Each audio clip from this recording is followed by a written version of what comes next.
A bit there, so.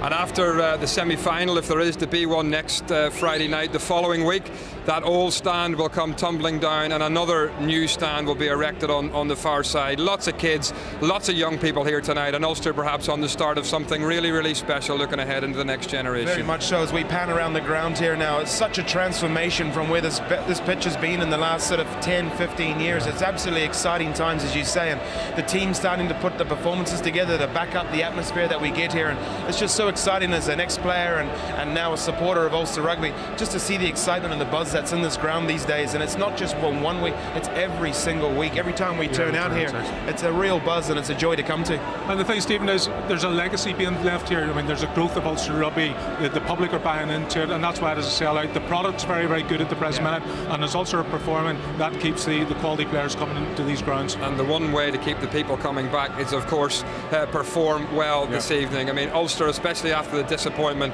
of the European Cup, they'll really want to turn in a good performance here tonight. I mean, Ulster did underperform against Saracens and Twickenham.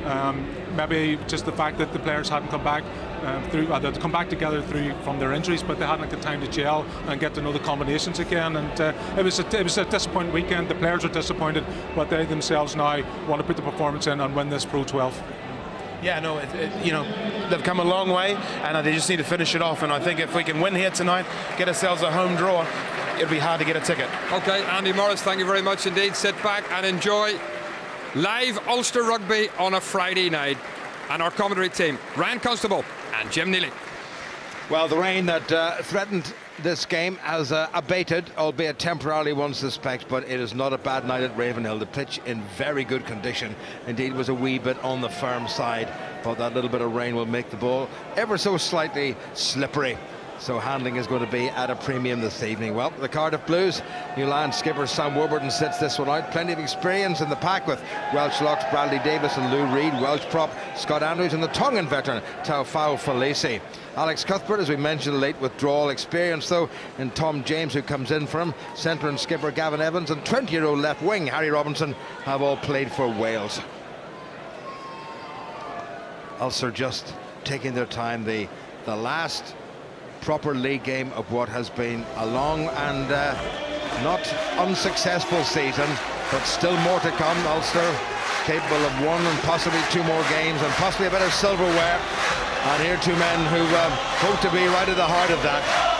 Ulster's flank forwards, number 6 Robbie Dyack and number 7 Chris Henry. Congratulations to them on their 100th Ulster appearance this evening. A remarkable milestone by any stretch of the imagination.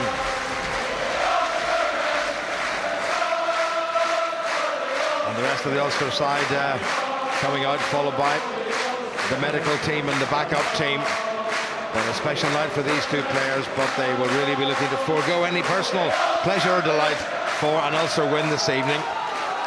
Big night, as we mentioned, for Robbie Dyack and Chris Henry. Johan Mullery and Henderson start as a second row pair for the first time. Callum Black makes a 9th start at loose head. John Afoe, a tight head. They're either side of the unluckiest hooker in world rugby at the moment, Rory Best. Just one change in personnel behind the scrum. Ruan Pienaar moves to wide half. Paul Marshall starts at number 9, their 5th pairing of the season. Otherwise, as you were from Galway a couple of weeks ago, with double line-elect Tommy Bowe again on the left wing, and Stuart Olding in for his 7th game in the centre. Making his 51st league appearance as the referee this evening from the Scottish Rugby Union, Neil Patterson, who started his club rugby about half a mile away down the road at Gibson Park, the home of Malone RFC. And speaking of Malone RFC, a former Malone president and former Ulster president, Hugh Logan's a bit incapacitated at the moment, and I'm hoping he's watching this game from his hospital bed. And everybody Ulster Rugby, Hughie wishes you the very best and a speedy recovery. Stand 2 and 3. Ruan Pienaar in his outside half position. Interesting kick back into the hands of Paul Marshall. Good swift movement. Robbie Dyack took his time there. Here goes Tommy Bowe. Was to be up against Alex Cuthbert, but Cuthbert's not there, and Tommy Bowe's made a good 50 metres. Lively start by the league leaders. Pienaar gets it away. Johan Muller Tackle release. leading the Ulster side for the 48th time since he arrived at Ravenhill nearly 3 seasons ago. Marshall has to scoop it away. Well, the ball has got a little bit slippery, as you can see there. Marshall, Pienaar, Darren Cave. Well, the idea was there, and guess who's backing up? Well, what a roar Rory Best has got. Nick Williams takes it across. He held you. 10 still had you. Nick Williams, I think, was deemed to have been tackled. Well, no surprise to see Ulster's wings with the ball in hand early in this game. They're at their best when they play with width, and showing that that's the type of plan they want to bring against this Cardiff team. Well, cleared by Cardiff, and their fullback Dan Fish. Full penalty, so it's going to be a Cardiff throw. When Pienaar stepped back inside his 22, so he knew, experienced player that he is, that he couldn't pop it straight into touch, and it popped into the hands of Paul Marshall. And this is the sight that Australian rugby will be looking forward to, I'm pretty sure. Thomas Bowen full flight. Here come Cardiff. Good work by Chris Henry blocking off. This is Pratchell, and he's a very clever footballer. Tommy Bowe got himself nutmegged in soccer parlance. Well, the surface looks as if it might be quite slippery, as we mentioned earlier. Well set up by Ulster. Pienaar's kept that fairly low, and he's found a pretty good touch. Good covering by Dan Fish.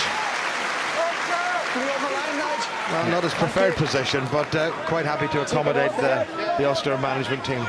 Yeah, an accomplished player, as we've said, in either of those half-back positions. And interesting selection from Ulster. You see across the squad there's a number of players like Tom Cord who've been rested for this fixture, having been involved in 27 matches this season. Others tactical decisions we won't know until next week which those are. Pratchell again. Well taken by Jared Payne. Decided not to call for the fair catch. And either way, he was always going to kick the touch. So he's taken his time, and he's taken Ulster back to halfway. 3 minutes gone, no score here at an absolutely packed Ravenhill. And every time you come, the construction work is getting more and more impressive. This time next year, well, it'll look like an international stadium. Yeah, continuing to build in that sense of optimism that surrounds Ulster rugby, palpable in the ground, and Ulster will want something tangible to show for all of that by the end of this season. Christian Dacey with the throw. Good take by Bradley Davis. What a great servant he's been for Cardiff and Wales down the years. 38 international caps for his country. It's good work by the Cardiff tight forwards. There's a bit of a dummy. Oh, that's a nice little break. This could be interesting. And away goes Daffin Hewitt, and he's going to score. And what a start for Cardiff. The initial break by Lewis Jones left the Ulster defence behind, and Daffin Hewitt scorched in at the home post. Well, the question was, would Cardiff show up given they had nothing to play for? An emphatic yes on the evidence we've just seen. Well set up in that line out. As they drove around the corner, that sucked in the fringe defenders, and that left the space. The pace on the outside, a dogleg in the defensive line, and then a simple 2-on-1. Marginal pass, but attacking advantage given, and 5 points to Cardiff. Well, the scrum half, Lewis Jones, spotted there was a bit of a mismatch there. He got round Rory Best, and once he was gone, I think Ulster were up very flat, and they had to retreat, and they couldn't get back quickly enough. And Rhys Pratchell will not miss from here, I'm pretty sure. And he hasn't. And 4.5 minutes gone, and Cardiff 7-0 up. Yeah, important Ulster respond. They're the team that's got the most to lose in this fixture. Cardiff looking to end the season on a high, but for Ulster it's all about home advantage, and that's going to be key. Well, a pretty straightforward and well taken try by Cardiff. Ulster have got to come straight back at them. It's a pretty good kick by Pienaar, but well taken in by Bradley Davis. Hugely important to have a big solid man as your kick-off receiver. Use it! It's accidental. Scrum down, white ball. The Cardiff ball carrier running into one of his own players who was in front of him. And the referee said that there was an advantage gained. So Ulster will get the first scrum of the evening. I think there's a contact lens problem there. Not Tom Court this time.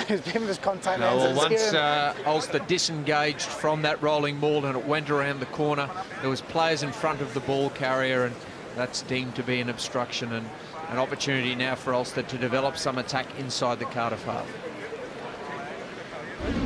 A victory for Ulster tonight would see them back here in a week's time for the semi-final, and a fortnight hence they hope at the RDS in Dublin. But they've got to get over this game tonight, and they've got to recover from that initial early shock with Cardiff centre Daffy Hewitt scoring the opening try.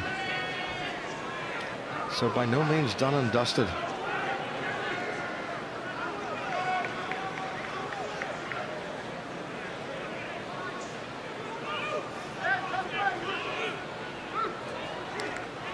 Paul Marshall.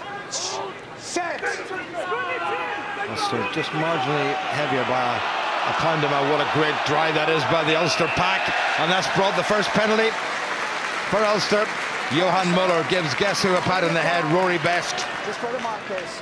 Far side, pulling it down. Now will they go for the post? Ruan Pienaar, I think, has got the ball in hand, and he has indicated yes. I think that's probably right option at this stage of the game, Ryan. Yeah, no need to panic. 3 points on offer. It looks like an area of dominance that Ulster will pursue throughout this match if that theme continues, and it could be the source of considerable points. Well, sometimes words fail me about selections, particularly when this fella's concerned.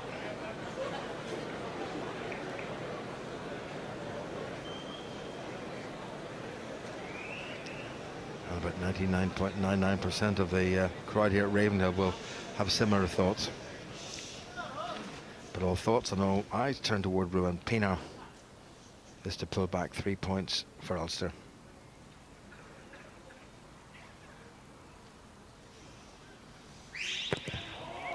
Bit of a scuff, but it doesn't look too bad. And it is not very good at all. He's actually missed that one.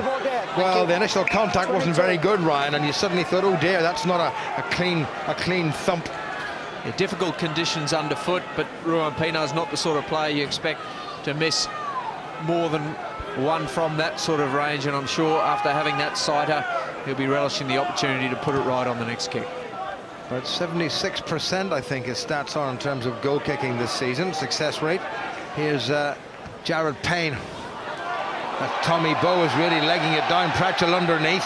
Bowe just got him by the leg. That's been a bit of a fumble by Dan Fish. Slips underneath the grasp of Rory Best, and he's set it up quite nicely.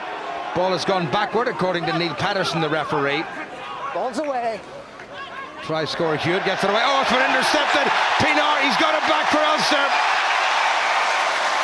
Well, a fumble in the middle of the park by Cardiff, and the ever-alert Springbok has pounced, and that has put a bit of a smile back on the Ulster supporters' faces. Yeah, against the run of play, it must be said, but a welcomed opportunity, well taken by Ruan Pienaar, and they'll get an opportunity from similar range to put this one over. Sat up nicely. All he had to do was collect it on the spot, pace to go over. Well, young Harry Robinson, I think, felt the hot breath of Ulsterman coming down on him, and he made an uncharacteristic fumble. Very talented little player, but compared with or to Shane Williams, but not on that occasion. So Pienaar's got the try, and can Pienaar convert the try to bring it back to level terms?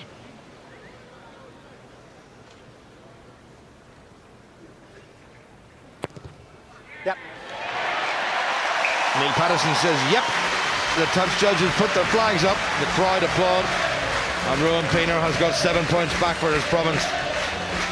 And for Ulster, you feel it's a case of if they can get to that sort of 10-12 point margin, take the fight out of Cardiff Blues, then their thoughts will quickly start turning to the end of season, and Ulster can go on and really put this game away. But it's trying to develop that margin that gives them the breathing space to take the wind out of Cardiff. Well, it all came from the clever up and under by Jared Payne, and then there was the mistake, and we're watching the replay. Back with live action. Pienaar strips it away. Here's Cave. Rory Best in the centre. Here's Payne. And Andrew Trimble was outside him. Knocked on by Ulster. Josh Navidi scooped it up for Cardiff. There's a Cardiff side that you cannot simply give any chance to. Crowd claiming that was forward. Taken on by Bradley Davis. Away by Lewis Jones. Pratchell who's such a clever footballer. Jared Payne. Now that's hanging. Not a bad kick at all.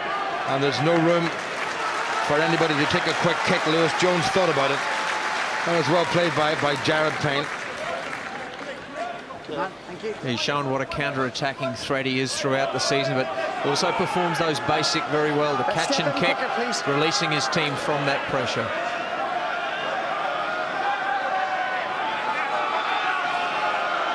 Special project player, Jared Payne. That's long. That's into the hands of Rory Best. And Rory Best makes a decent bit of ground. Marshall.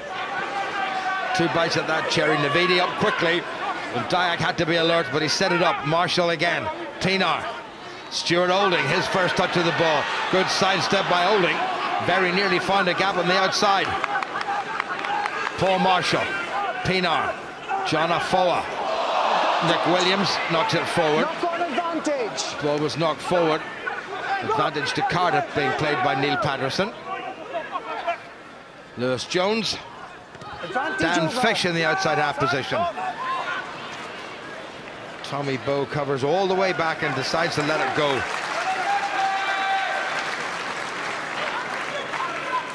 The challenge always for Ulster is to get that quality of possession they want. They use these second man plays. The danger in those is as you try and get the width on the game, you can become too lateral in your attack. Important that players coming around the corner provide that straight line that commits the defence, and Ulster need that quality of possession, and that's always the challenge. Can they generate that quick quality ball?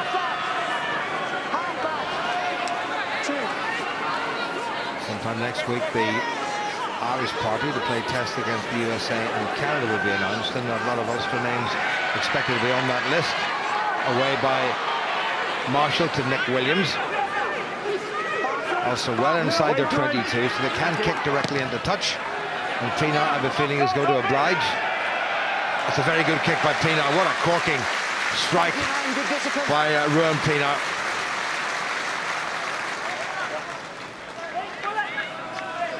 Over 60 games now for his adopted province. Nearly as many Ulster appearances as he has for South Africa. 63 for the Springboks. The lineout's over the front of his. Andrew Trimble. Stay there, Hooker. Having a quiet evening so far. Well taken in by Luke Hamilton. Down to play blindside flanker, but wearing the number 8 jersey this evening for Cardiff Blues.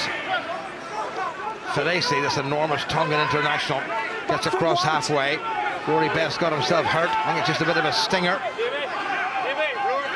Might be his elbow. He's in a bit of discomfort, Rory Best. That's not so good. Well taken by Tommy Bowe. Slips it away to Jared Payne. Payne puts the foot in the gas. He needs a bit of help. There's nobody with him. Gets it now to his skipper, Johan Muller. Rory Best getting some treatment. Payne for the corner for Trimble. That's nicely weighted. Trimble legs it.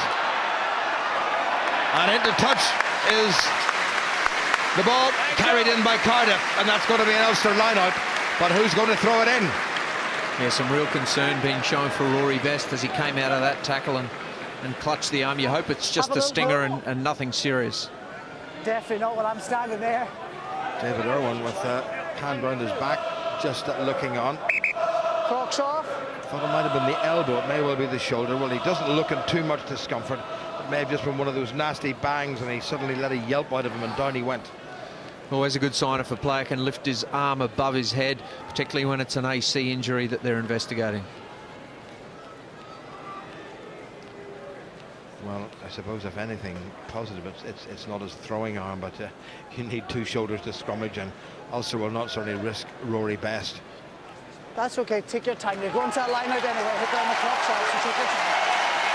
Neil Patterson has gone over and he said take your time and wait for this round of applause for one of Ulster's favourite sons.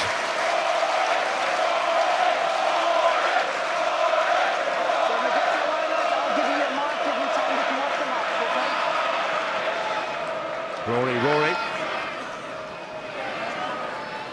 Johan Muller's having a wee word with him. Takes more than a bang on his shoulder to put Rory Best down. Only the ball carrier, gentlemen, not the lifters. Nothing on the lifters. But Ulster have got themselves with almost 15 minutes gone into just about the perfect attacking position. Here's Best. Good take. Ian Henderson got above everyone. Ulster will try to drive. Somebody's headgear has come off. There goes Best. Stopped a couple of metres away. Great cleaning out by Nick Williams. Have Ulster spilled it forward? No, they haven't. Callum Black looking for his first Ulster try. Taken on by Henderson. Ball was squeezed forward along the ground by Ulster, so it's going to be a Cardiff scrum. And it was this headgear of Rory Best that came shooting out. This is Ian Henderson. What a season the big fella's had. Here, scrum it down, blue ball. Capped by Ireland in this current season on 5 occasions, and many, many more you feel to come. Yeah, certainly the question is where, in the second row or the back row. He's shown he's accomplished in either position. It'll be a strategy decision for both his future and the teams he's playing as to where his focus will lie beyond this season. Now, I can also put the squeeze on Cardiff's put-in. On the Cardiff tight head side was international Scott Andrews, who's a big lump of a fellow, 6'2" and almost 19 stones. Down goes Callum Black. That was a slip. Callum Black, incidentally, has been on every single matchday squad for Ulster this season. All right, fair enough. It's 50-50. I want to let more discipline, okay? And I want to see this. They're going to give us more discipline in the set, but I need to see more of that inside shoulder. Scrum half. Work with us here. Nice and quick, please. Well, Neil Patterson being fairly straightforward in terms of the instructions he's been issuing about the scrummage. Touch. Set. Andrews let the bind slip there. What a great squeeze by Ulster. They've whipped Cardiff round. It's well taken on by Luke Hamilton, and he's managed to get toward the far touchline. Back to Lewis Jones, and he gets it away. But what a good scrum that was by Ulster. Yeah, for Cardiff, it's just a case of that Channel 1 ball. They're trying to get it in and out as quickly as possible. Ulster clearly in the ascendancy in that aspect of the game and looking to ram home that advantage. And now set up field position. The only thing letting them down at this stage is ball security in the contact area. We've seen them take it into contact and it hasn't come back the way they would like. Well, two of the world sides in contention for the 4th place, losing at the moment. That's gone long. Great take by Muller. Came right across. Marshall. Away to Pienaar. Cave. Got man and ball, but he's managed to set it up. That was good work by Darren Cave. Here's Rory Best. Seems to have recovered from that bang on the shoulder. Picked up by Ian Henderson. Muller in support again. Here comes Williams. Finds another gear. Well, the Ulster forward just going route 1. They're across the 22. Good call by Pienaar. Sidestep by the Springbok. Marshall tries to get away from Rhys Pratchell, who nabs him.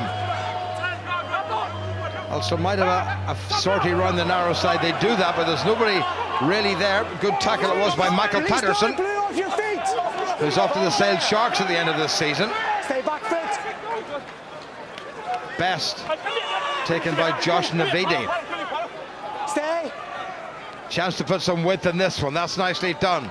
Trimble came in off his wing. Tackle release. Stuart Olding's out on the wing now. Marshall uses that narrow side. Here's a Foa. Oh, good body position by a Foa. Set it up nicely. Marshall. Henderson. Good Cardiff defence, not allowing Ulster any real forward movement. Here's Pienaar. Bow. Payne ran a good line. Good support play by Nick Williams. Runs into Tom James, the late replacement for Alex Cuthbert. Marshall has a little go on the narrow side. Oh, great covering by Luke Hamilton. Bow goes into scrum half. Chris Henry. Good work by Henry. Nobody at scrum half for Ulster. He's on his feet. He had 2 goes at it. And the referee has given a penalty against Ulster. Hanging on. 6 blue on his feet, all right. Excellent defence from the Cardiff Blues. Good line speed. They're up for the physical contact. You see Ulster when they go into the wider channels, keeping the ball alive, but The key is once that breaks down, you need ball security in the wider channels. Marshall looks to get on the outside of his man, but once he's caught, look at the work by Jared Payne. Assesses the situation, sees the danger. You need your wide men to be able to secure ball in those channels. There you go. However, the result is a penalty to Cardiff as we come to the end of the first quarter here at Ravenhill. Ulster ambushed. Try by centre David Hewitt after 4 minutes. 4 minutes later, Ruan Pienaar got one for Ulster. Twice he had no materiality.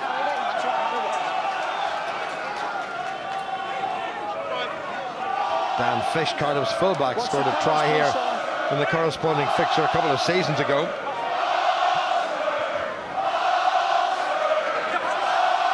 Christian Dacey for Cardiff. Somebody was up using the outside of the arm illegally to hold down a Cardiff player. Impeded by 4 in the air. The man responsible was Ulster skipper Johan Muller, and I'm pretty sure Reach Prashel will be going for the post. So Cardiff have not only survived a fair old bit of Ulster pressure, they've got themselves back within point scoring range. It just looked like an unbalanced Johan Muller. Wasn't an intentional foul. You're wondering, a player of that experience, how could he give away a penalty like that? But look, unbalanced at the top of his jump. Not anything intentional, just trying to maintain his body position. Reece Pratchell, whose earlier conversion took his Cardiff Blues competitive points total to 147, so this to go up to 150 for the young man who was won't be 20 for another couple of weeks. Struck it nicely. He is a very good ball kicker, and that has put Cardiff back into the lead again. So into the second quarter of this game, Ulster 7, Cardiff Blues 10. And David Humphrey said at the top of the program, a team that has nothing to play for, it goes one of 2 ways. The guys in the studio said it was going to be a torrid 20 minutes. Cardiff have certainly fronted up. The key for Ulster is to get through this next 20 minutes, then start to assert some dominance on this game and take it away from the Blues. That's a clever kick by Pienaar. Nudged forward by Cardiff, I'm pretty sure. You've options. It was not forward, so you've scrum or line. It was not forward into touch. Okay. So Ulster had the option of taking the line out or taking the scrum, and they're going to take the scrum. There's a surprise. Yeah, not done into touch. Given the dominance they've had in that area, that's a pretty simple decision, and quite easily a penalty could come from that. Now it's John Lafoe in a wee bit of trouble.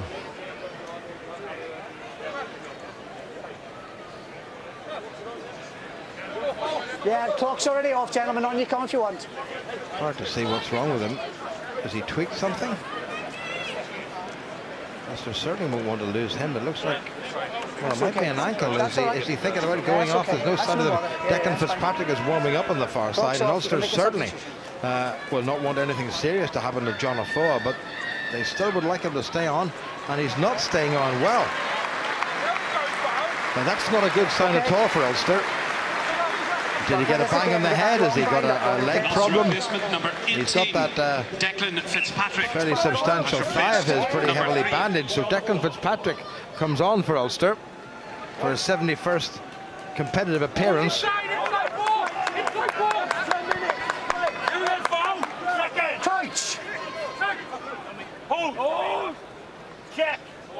So what effect will this have on Ulster's scrummage? It's collapsed on the far side. Cardiff got a bit of a squeeze on. Gentlemen, I want your second rows to hold in discipline, please. You're moving on the set, okay? I don't want you moving in, I want you to engage on the set. Yes, but you're sliding on and you're moving on, okay? Shane Patterson laying down the law once again in terms of what's happening in the front row, and indeed mentioning the second row who put the squeeze on, sometimes causing the front row just to shunt forward a little bit on the early side. Touch! Only 23 minutes played, Cardiff leading. Also got an early squeeze on there. We're very lucky not to get themselves penalised. Well, it must be John Afoe's hamstring, I think, because he's got a fair bit of ice on that. Now, this would not be good for the end of Ulster's season. If it's just a little tweak, well, it's precautionary to take him off straight away. There's no point in keeping him on. Jonathan was experienced enough to know that's not an injury you try and play through. If it's tightening up a little bit, you get him off quickly. Cotton wool for next week. Touch. Set.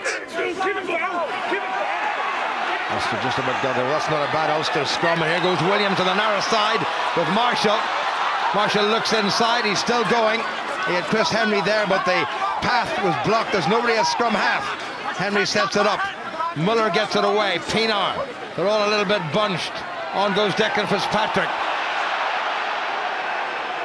Marshall. Pienaar has another go himself. Looked like a high tackle. The crowd thought so. Marshall gets it away to Muller, who gets it to Trimble. Back inside to Dyack.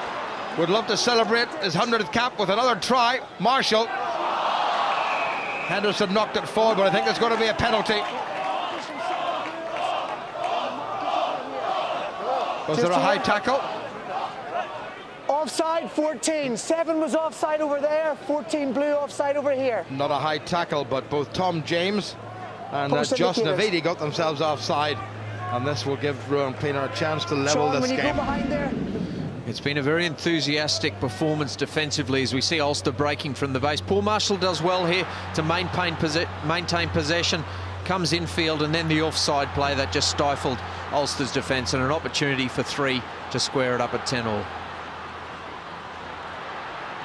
Pienaar just looking for the gap, and that was I don't think it was a high tackle. There's nothing much wrong with that, to be quite honest. Marshall did well to scoop the ball away.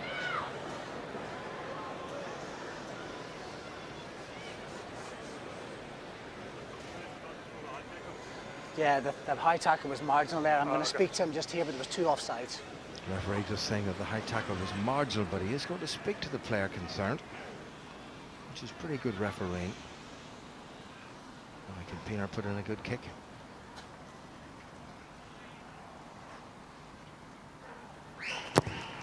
Oh yes. So Ulster's pressure pays off yet again, and it's Ruan Pienaar who's got all 10 of the home side points so far. Ulster 10, Cardiff Blues 10. And what Ulster have been good at this season is in those crucial 10 minutes before half-time, their fitness is generally better than their opposition, and that's a key area where they can get some points on the board going into half-time. Pratchell. Backwards. Henderson knocked it backward, and then it went forward. So that was very clumsy by Ulster. Ian Henderson gives a rueful shake of the head. He really should have held that ball. There's no, I'm not saying there's no excuse for that, but there isn't really. Yeah, difficult conditions, obviously. A lot of rain just prior to the warm-up, and that's sitting on the surface. But Ulster will be disappointed that they've made as many errors in turning the ball over. Well, it looked as if he did the right thing, and he actually pulled it in, and then he dropped it, and it went forward from that. Lewis Jones, the 20-year-old scrum half, having a little word with his outside backs. Scrum slewing around. Good squeeze by Ulster. Jones gets it away. Pratchell looking for a runner inside. Okay, back inside and did find a run in the shape of his skipper, Gavin Evans. Here come the Blues again. Ferocious tackle. Legal, though, by Nick Williams.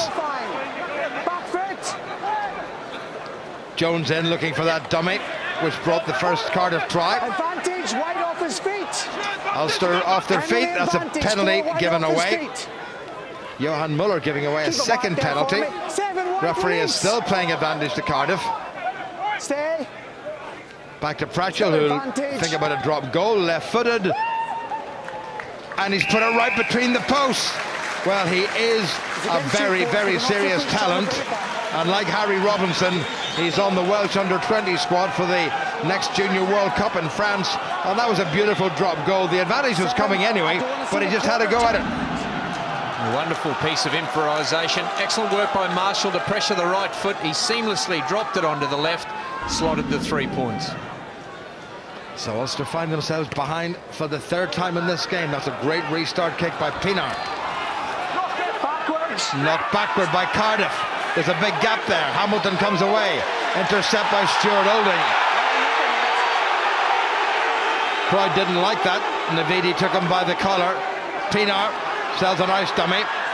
Still goes. Back foot. Better by Ulster. Williams picks up and tries to make a bit of ground, and he's lost it. That's a kick by Hamilton, who's playing number 8. Olding goes back, well gathered in. And away goes Olding. And still he goes. Wonderful coruscating little run by Stuart Olding, who's having a terrific end of this season. And the ball in hand, he really has got some evasive skills, and we see the turnover, it always leaves you vulnerable, but that intercept, he featured heavily there. Kick-off again, seeing the error that led to that opening break, that established field position for the Blues. Well, Ulster's line-out has really prospered on the Cardiff throw. It was a wonderful piece of running by Stuart Olding.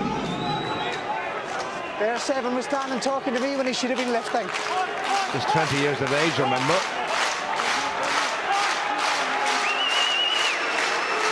Line-out's going to be taken again.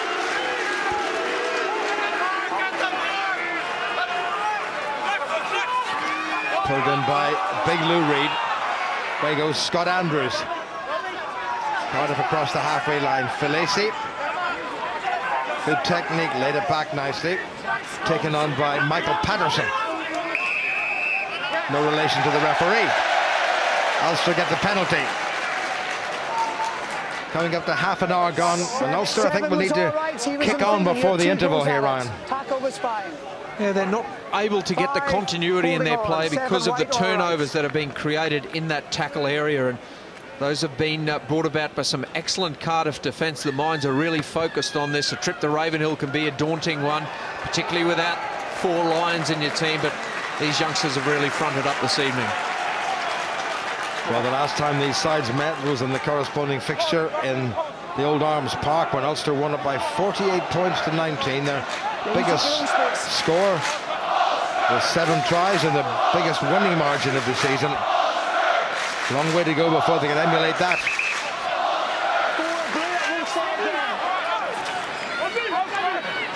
Well, he best into a shortened Ulster line-out, taken by Muller, his captain. Ulster driving forward, hoping to force the penalty from referee Neil Patterson. Chris Henry maintaining contact with the man in front of him. Now it's Marshall. Here's Trimble. Marshall again. Pienaar. Well, they made a mess of that. They'll come back for the knock forward by Ulster. A little bit of miscommunication there between Pienaar and Darren Cave. The blue ball. Yeah, taking different angles to what the pass dictated. And that's the issue you have when you change combinations. It takes a while to gel those, for players to read the body language of those in and outside of them. An excellent driving ball started it. A well-taken line out. Chris Henry controlling things at the back. That set the platform. And once again, Ulster, it's unable to go through enough phases to get into their groove. Darren Cave taking a short line there, and it looked like a wider pass was being thrown from Pienaar for him to drift on the outside. Just a miscommunication error. Yeah, you sort of wonder why when that maul was going forward and the referee hadn't said use it, why they didn't actually keep it going. Touch. Touch. Set. Bit of a mess at the scrummage. Both on that side. Okay. Touch judge on the near side has called the referee's attention to the fact that we're getting no foot chase on this side. Let's get your feet underneath your body and let's both teams hit higher.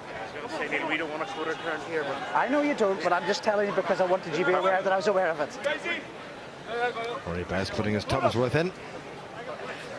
Lewis Jones. Crouch. Touch. Set. Good squeeze by Ulster, picked up by Hamilton. Well taken by Robbie Dyack. Williams is in there as well. If Ulster can force a turnover here, it could be interesting. But Cardiff have relieved and retrieved the situation. Good positional play by Payne. Trimble with Cave outside him. It's an interesting kick by Darren Cave. Fish has got it away, and he's found a very good touch. Well, he was under all sorts of pressure, Dan Fish. And that was a very good clearing left-footed kick. Nice to see Trimble with ball in hand. You thought that might have been the wrong option from Darren Kay, but the kick in fact was well placed. Yeah, didn't have any overlap to work with, and established some good field position. Clever little kick through, and nearly worked to even better advantage for Ulster. But when Ulster was so good against Connacht the other week, it was Darren Kay that had a big involvement. His ball on the hand. A lot of times he gets that outside break, he offloads, but really Ulster haven't created those opportunities to bring him into the game thus far. Leinster leading the Ospreys. Scarlet still trailing Treviso. Glasgow leading Connacht. Glasgow having a very good season. Ball back untidily on the Ulster side. Knocked forward, I think, according to the referee. It's knocked on by Blue in the line out.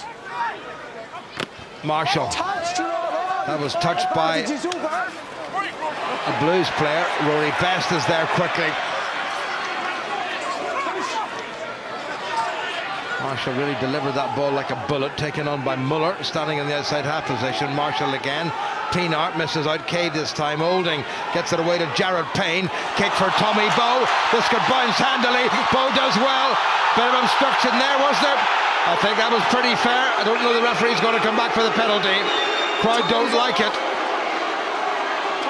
But he's going to go upstairs, I think, to the TMO, Seamus McDowell, to see if there was anything untoward in the act of perhaps a try being scored. I saw the kick ahead. Okay, you, as much alignment as I had, did it affect possibility of a grinding or try? Or shall we check the grinding? No, I'm happy that a try wouldn't have been It wouldn't have been scored. That's what I had as well. I'm just going to check. Thank you. So we're going to restart them with the 22. Absolutely. Thank you very much. Well, he hasn't gone upstairs. He's spoken to his assistant, who said that a try would not have been scored. So it's going to be a 22 dropout. Well, Tommy Bowe, having been out of the game for such a long time, and full marks to Richard Nicholas, the orthopaedic surgeon who fixed that knee of his in perfect condition. And Tommy will be very anxious to get another try under his belt this season. And the medical and conditioning staff to be able to get Tommy Bowe not just to return to play, but to return to performance in such a short space of time. Huge credit to all the staff at Ulster Rugby. Pienaar, delicate kick. Chris Henry was underneath. In fact, it was Andrew Trimble, Robbie Dyack. It's taken back. Pratchell. And stand one, please. Taken back inside the 22. Well gathered by Pienaar. He's got Jared Payne wide. 4, stand. Good positional play by Dan Fish. And he's called for and has been given the fair catch, the old-fashioned mark. Well, 4 minutes to go, and Cardiff still leading by 3 points. Yeah, they'll be very happy with that scoreline, and if they can get to half-time in front against the quality of opposition, playing for a home semi-final to progress further in this competition, they'll have put in a pretty good shift in this first half. Well, there was that delicate little kick, and Tommy Bowe did very well to almost control it, but there wasn't much of a chance that he was going to score that try. There was nothing illegal, I don't think, what Lewis Jones did, or in what Lewis Jones did. A kinder bounce might have set Tommy Bowe free. Now you're allowed to jostle like that as you're chasing the ball, and good decision by the referee. Well away by Dyack. Nick Williams set it up.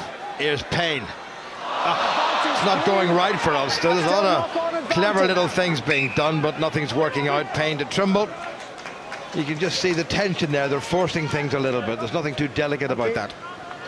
A lot of times there where the ball's been lost in contact. If you look at the turnovers that Ulster have created of their own making, Williams taking the ball to the line, takes 3 players to halt his progress as that ball's recycled.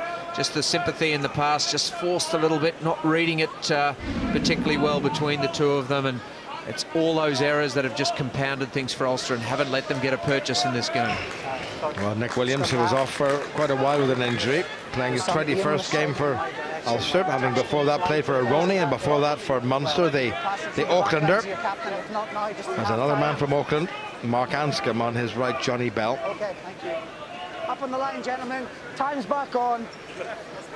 Thank you. Scrum it down. Blue ball. Clock had stopped with about 3 minutes to go. Cardiff scrummage. Remember, Ulster without John Afoa, who's gone off. It looks like a little hamstring tweak, and from an Ulster perspective, we hope it's nothing more than that. Scott Andrews has a great shove by Ulster. Good work by Declan Fitzpatrick. Kicked on by Marshall. Chris Henry is legging it down. Picked up by Pratchell. Well, that's a fantastic strike by the outside half. That really is a good kick, but it hasn't found touch. It's found Jared Payne. Keep coming. Straight down the line by Payne. Oh, just into touch by a fraction. If it hit the line, then it's in touch, and the crowd didn't like that one bit, but I'm sure closer examination would indicate that the man with the flag in this side has got it just about spot on.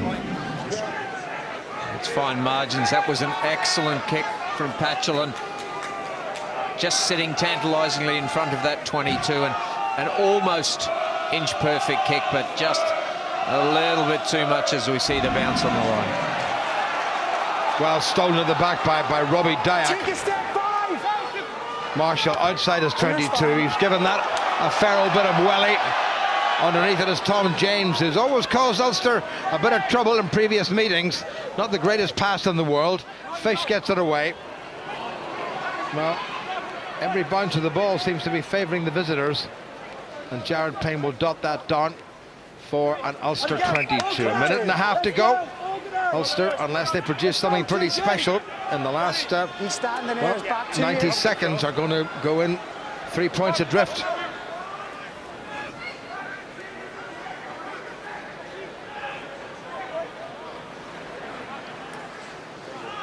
The defeat might just still guarantee them a home semi-final, but they won't be as number one team.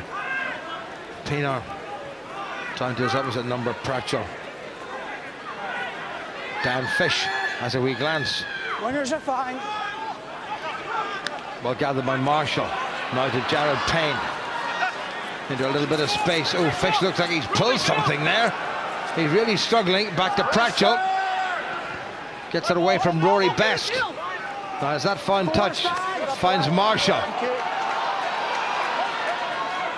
Pienaar. Williams that looked forward, and he's knocked it forward. Well, these little bits of carelessness are costing Ulster dear. Every time they set something up, they seem to be giving it away. Here's Bowe. He decides to kick.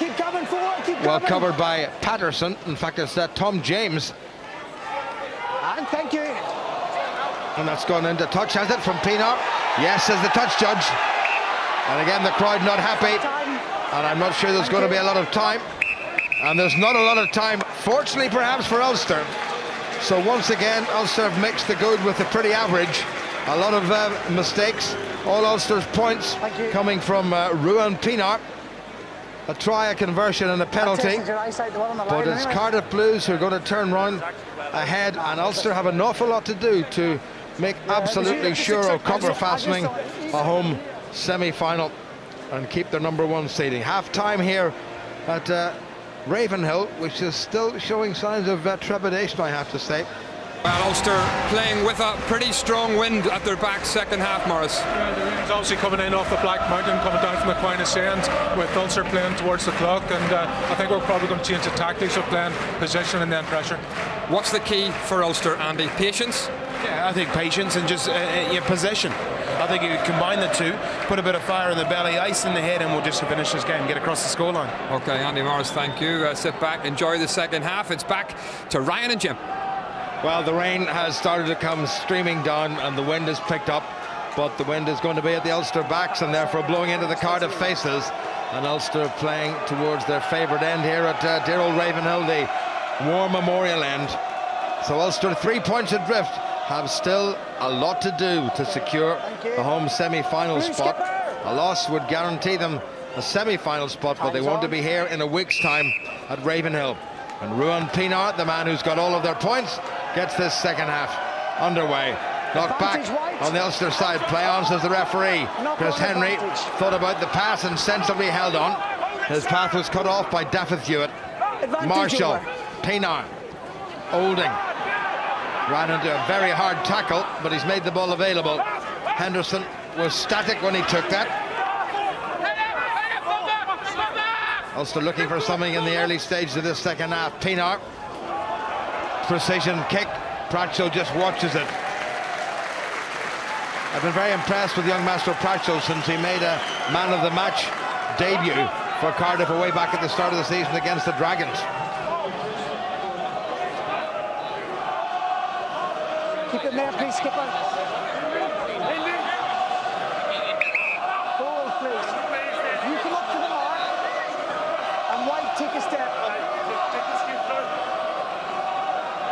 Ulster's challenge. Johan Muller knocked it forward into touch, so it's going to be the option. Oh, in fact, the throw was crooked. Thank you. And Ulster have opted for the scrummage. Well, good challenge by the captain, John Afoa, who really has to play a captain's role here tonight. And the crowd, despite the worsening conditions, not getting behind this Ulster side. Declan Fitzpatrick wearing 18 on the Ulster tight head side, replacement for John Afoa. Interestingly, Andrew Trimble is standing just about directly behind the Ulster scrummage, so he can go on the narrow side. Free kick against the Cardiff Blues for early engagement. And I would say Ryan Ulster will go for the scrum again. Scrum called, white ball. No question. It's worked very well for them this evening. They'll look to get further advantage, whether that's creating an angle to launch Williams or Marshall from the back, or just march that Cardiff team backwards towards the try line. On the Cardiff loose head side, the 35-year-old Tongan veteran, Tafao Falesi, who's played 158 games, including this one tonight for Cardiff. Good squeeze by Declan Fitzpatrick. Good Ulster scrum. Nick Williams controls, offside by Cardiff. Ulster going forward. Here goes Williams. Just about taken off at the ankles. Great chance now for Ulster. Marshall. Bit of a loopy pass. Trimble. Thrust, and he's got it down, I think. He might just have got the touchdown. The referee, I'm sure, will go upstairs. There's half a chance that he let it go forward, but I think Andrew Trimble has dotted it down. Yes. Simon, can you hear me, please? Yes, Paddy, I'll have a look. Try yes or no, please. If not, then I'm going to go back to the penalty for 9 offside. Well, the referee is asking his TMO if it's going to be a try, yes or no. And if not, he's going to go back for the Ulster penalty. Now, it might be hard to see from this angle. Trimble stretched. Oh, that's a good try by Andrew Trimble. The Ulster side have drifted right back. This will be the better angle. Yeah, expect this try to be awarded. Downward pressure's all that's required.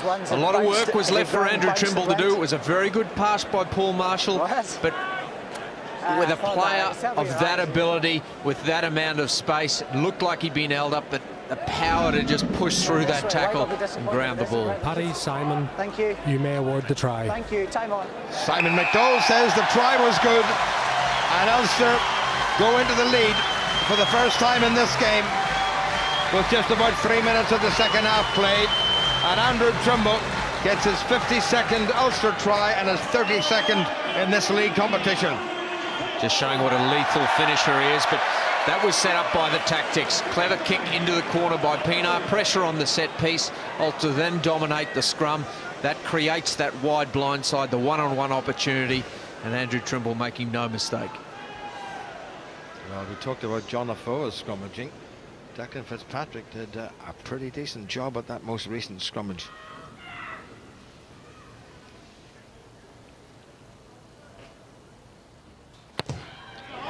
Needs to come in. Oh, beautiful by Pienaar.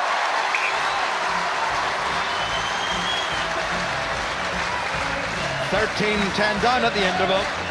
4 minutes gone in the second half, and Ulster now leading by 17 points to 13. You wanted Ulster to come out in this second half, assert themselves on this game. Some very clever decisions to get to the point where they could score that try. Excellent control at the back of that scrum from Williams as he launches himself, and then a wonderful pass from Marshall in these conditions, and then just the raw power of Trimble to get over. Great kick by Stuart Olding, taken in by Luke Hamilton. Pratchell gets it away to the try scorer. In fact, it's not as the man who set up the try, Lewis Jones.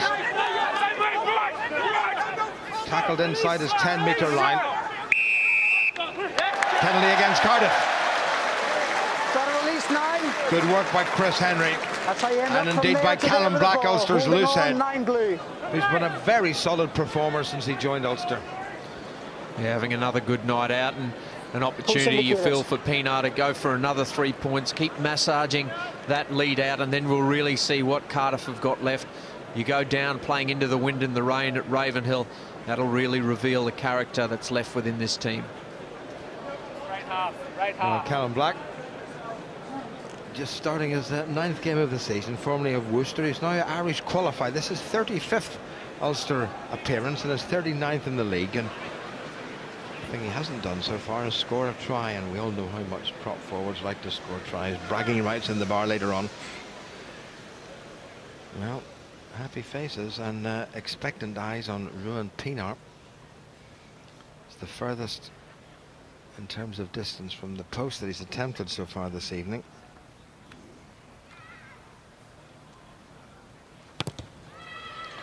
Yeah. That doesn't look too bad. Neil Patterson says yes before the ball even crossed the bar. And Ulster now have scored 10 unanswered points in this second half, and they're leading the Cardiff Blues by 20 points to 13. Good strike by Pienaar. Apart from the first one, it's been an excellent kicking display. You can see the strength of the wind as that ball's held up, doesn't make the required distance, and guess what option Ulster will take? That scrum midfield, plenty of attacking prospects to come from this. Well, has Andrew Trimble's try turned this game in Ulster's favour? If it stays like this, then Ulster will very definitely finish on top of a league in which they finished in 6th position a year ago. Blues are warming up. A former Ulster player was interested in coming on. Philo Palo looks as if he may be coming on to play in the second row, but more of that in a second. Good body position by Declan Fitzpatrick. And that's a good squeeze by Ulster in the scrummage. And still they go. Good control by Nick Williams, and they get the penalty. Marshall takes it quickly. He was tackled before he made the 10 metres. Referee still playing the penalty advantage, and it's within kicking range. Henry gets it away. Pienaar. Olding. Referee says the advantage is over as Ulster run it. Marshall. Rory Best. Well presented. Looks as if it was nudged forward, I think, by Ulster, perhaps by Paul Marshall. And Cardiff will get the put into the scrum. Different Ulster, the start of the second half, Ryan Constable. Yeah, they'll look to play that territory game. They've got the dominant scrum. As we see another example of that as they're moving forward, and the penalty, the trademark quick tap from Paul Marshall, that advanced it a further 10 metres, and thought maybe a kick for goal at that stage, but Ulster playing for the advantage, seeing if they could manufacture anything better from it. Yeah, first penalty against Cardiff for that particular offence, and referee obviously decided it wasn't worthy of a card. Ulster going to bring on a replacement. I think it might be Michael Allen on the far side. No, in fact, it's Paddy Jackson, I think, is going to come on. Set. Philo Palo has come on for Cardiff. Good tackling by Robbie Dyack, held his man up on the far side. Luke Hamilton couldn't get away. It's a clever little chip. Taken in by Payne. Change of mind and change of direction. Under a wee bit of pressure. Cardiff threatening to just spill over the top. Marshall. Good take by Chris Henry. Pienaar. Winger's fine. Ooh, that's a tantalising kick. It's coming down outside the 22. It's spilled by Pratchell. And he's nailed. Now he has to release. Penalty advantage to Ulster. Still penalty advantage. Ulster still getting the advantage. And Cardiff squeezed it back, I think. A second bit of illegality. Squeeze ball position, holding on.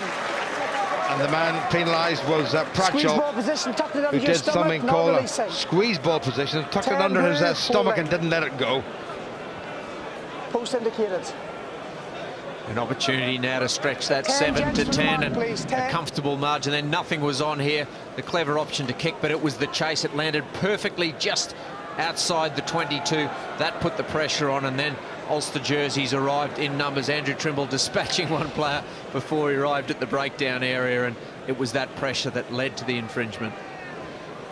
Cardiff make making quite a number of replacements. I think number 22, Kerry Sweeney, might well be on. Here's Pinar. Nicely struck, takes his personal total up to 18 points. 5 and 2. And Ulster go ahead by 23 points to 13.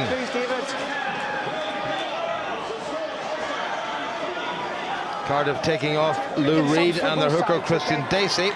Oncoming Mark Breeze at hooker.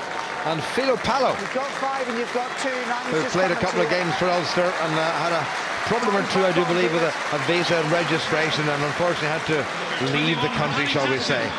He's since been capped by Samoa, and therefore the eligibility to come back into the UK. Ruan Pinar at number 9, Paddy Jackson on at number 10. Clever kick by Pinar. Trimble taken on by Cardiff. Paddy Jackson's first act is to retrieve. Stay up, please. And he's got his body in exactly the right position. 6.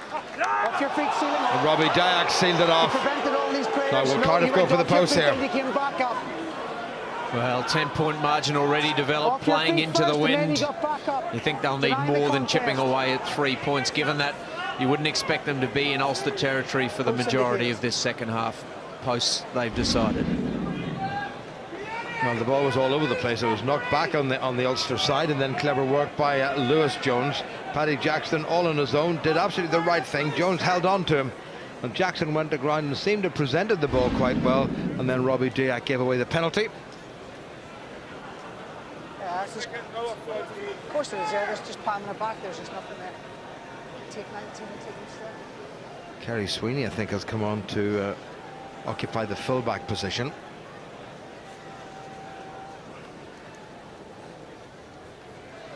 Pratchell's not likely to miss from there, and he has. Well, the commentator's curse strikes yet again.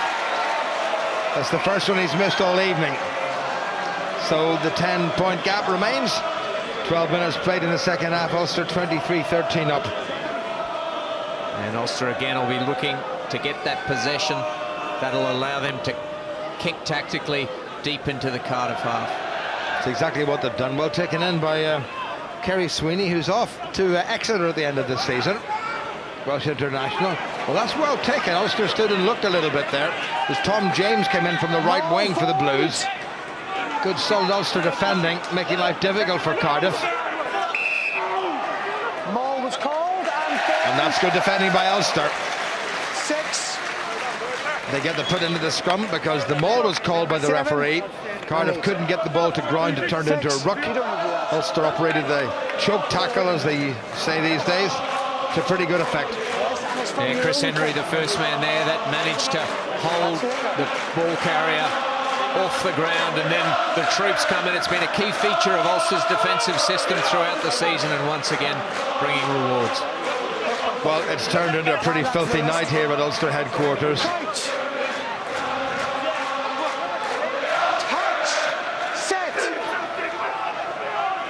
Another good scrum by Ulster. Williams, Pinar. Oh, they've made a real mess of that. Here comes Trimble. He's going to get a second if it can stay there. Oh, did he get it done?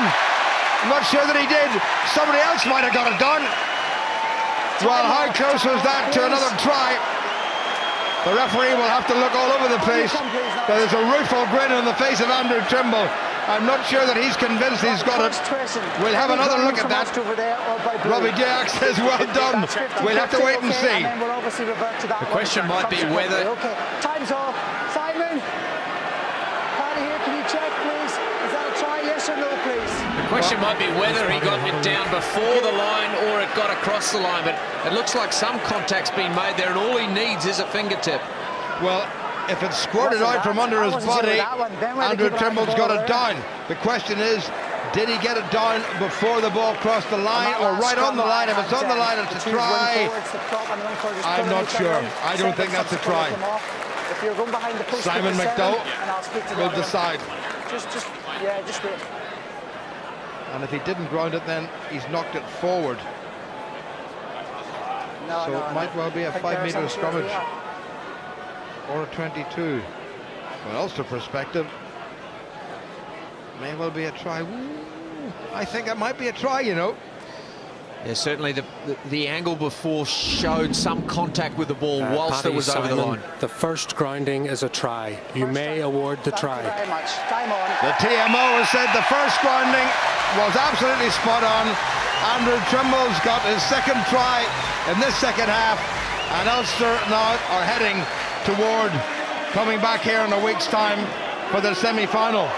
And 2 tries from Andrew Trimble. He was denied a platform in the Six Nations, but certainly for Ulster, he's been an outstanding player all season, and that consistency being shown again there. Excellent kick chase and then the pace to get there first. Opportunistic, it must be said, fortuitous bounce of the ball, which wasn't the case in the first half, but good clinical finishing again. Well, a bit of a mix-up between Cardiff's 2 youngsters, Harry Robinson and Rhys Pratchell. One of Ulster's most experienced players, Andrew Trimble, 169th appearance tonight, and that's his 52nd Ulster try.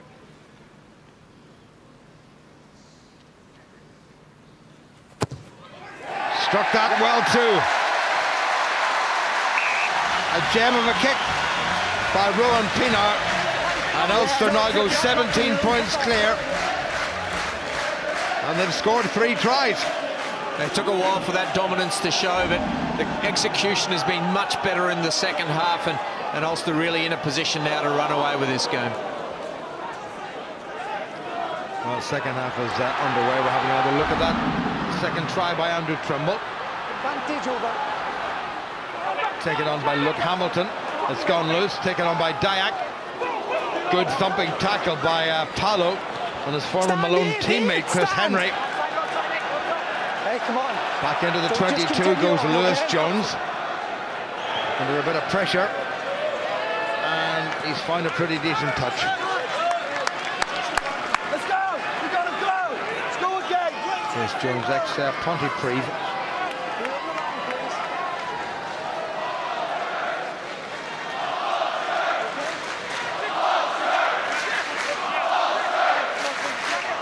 Well, despite the rain and the damp, Ulster crowd getting 100% behind their side.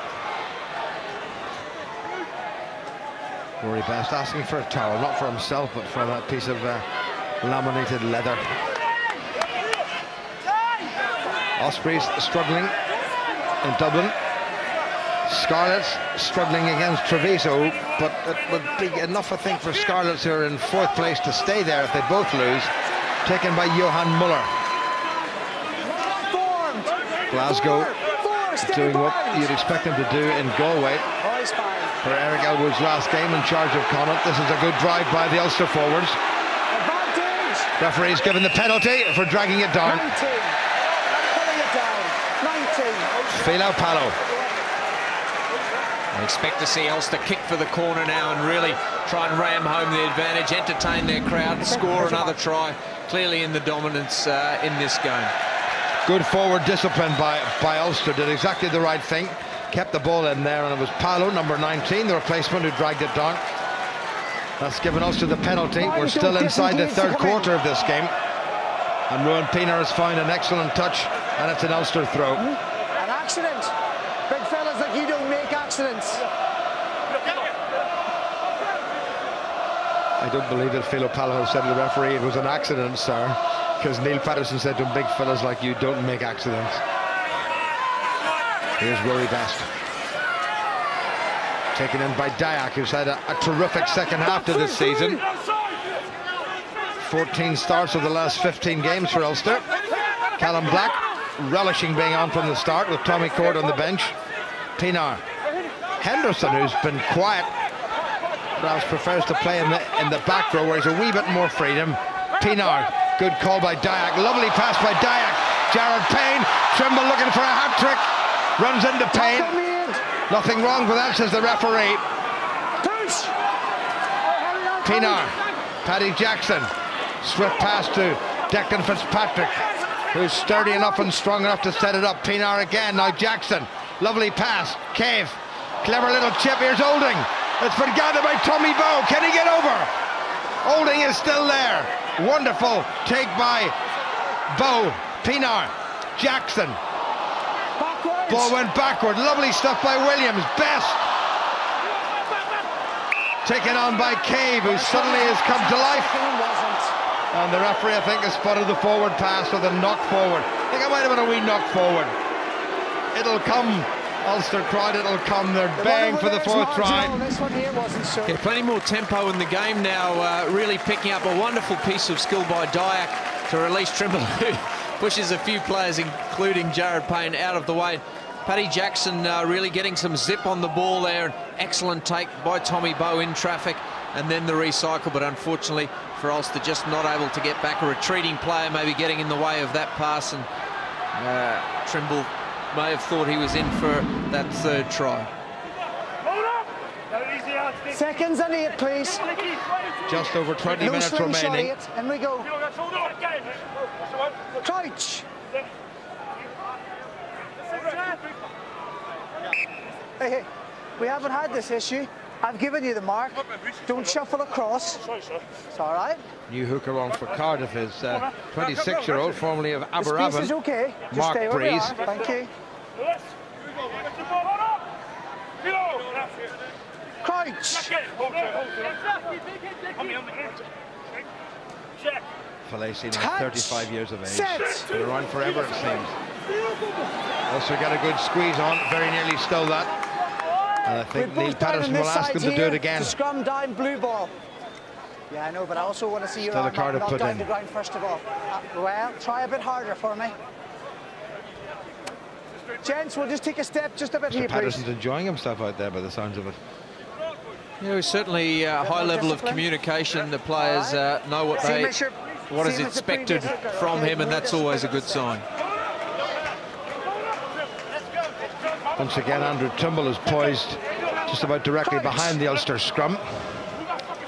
Just there wearing number 14, so options for him to come in or stay out if Ulster can do something here. But Cardiff have got the ball, but it's untidy. Ulster really have swarmed all over them. This could be interesting now. Have Cardiff got back and made that ball secure? They may well have, but referee Neil Patterson has given Ulster the scrummage.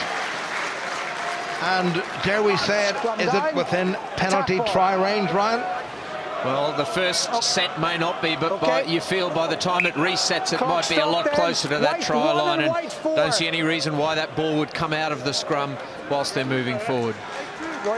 Johan Muller is leaving the field, as is Callum Black, and on comes Tom Court and Dan Toohey.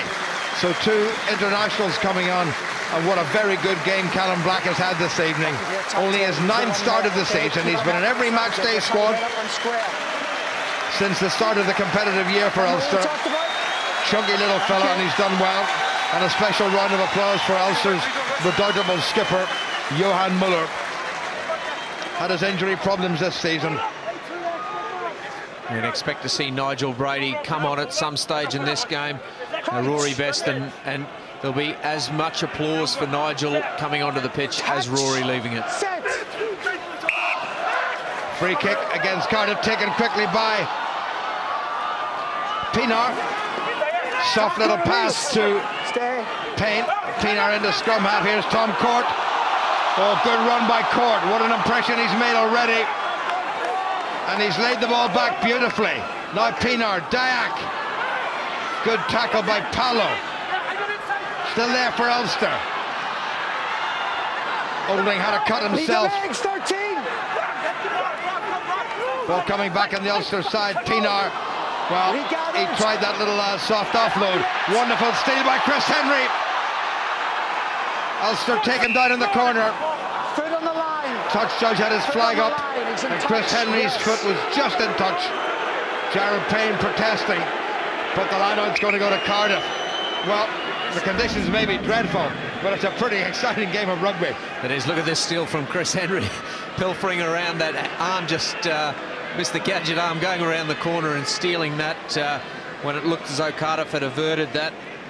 Good recycling of the ball, slippery conditions going towards the sideline, and doesn't look like Chris Henry's foot on the touchline, but the assistant referee adjudicating otherwise. Ooh, that was pretty harsh. 17 minutes remaining. Ulster leading by 17 points. Cardiff's line-out. Well taken by Patterson.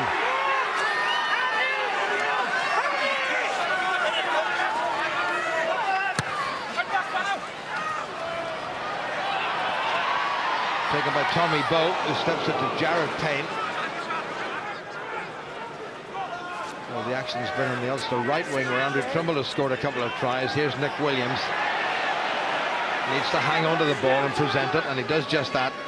Pienaar, well taken by Jackson. Trimble, good sidestep. Josh Navidi comes across to make the tackle. Advantage. Ulster get the penalty. Navidi not getting away.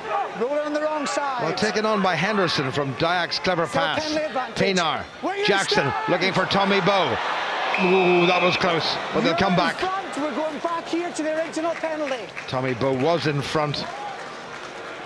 A miserable night out in the wing, not getting very much to do, Tommy Bowe. It'll be a bit warmer when he goes to Australia. And if he performs the way he did in South Africa 4 years ago, well, you can expect another 3 test appearances from the talented Mr. B.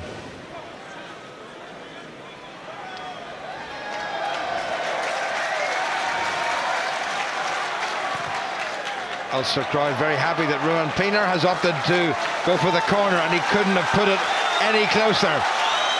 And are they going to see Ulster do something from this line out and secure a 4th try and a bonus point win?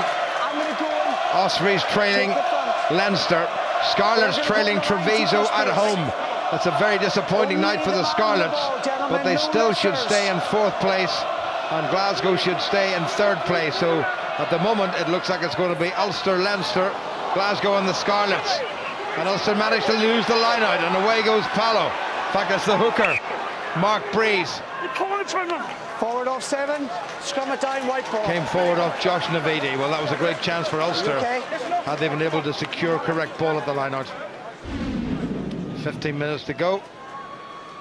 Just got in a wee bit on the early side, did Cardiff. Go the other way. Are we okay, gentlemen? Or clocks off, please. Yeah.